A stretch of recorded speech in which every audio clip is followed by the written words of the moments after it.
പിതാവ് എന്നെ സ്നേഹിച്ചതുപോലാണ് ഞാൻ നിങ്ങളെ സ്നേഹിച്ചത്.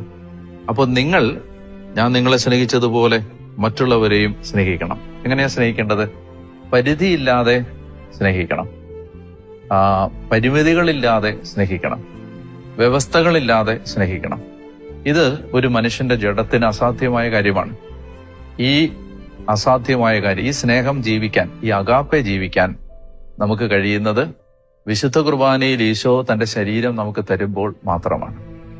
നമ്മുടെ ശരീരത്തിന് കഴിയാത്തത് യേശുവിന്റെ ശരീരം നമ്മിൽ പൂർത്തിയാക്കുകയാണ്. നമ്മൾ ഓരോ വിശുദ്ധ കുർബാന കഴിയുമ്പോഴും ചൊല്ലാവുന്ന നല്ല ഒരു പ്രാർത്ഥന ഇതാണ്: കർത്താവേ, എന്റെ ശരീരത്തിന് കഴിയാത്തത് നിന്റെ ശരീരം കൊണ്ട് എന്നിൽ പൂർത്തിയാക്കണമേ.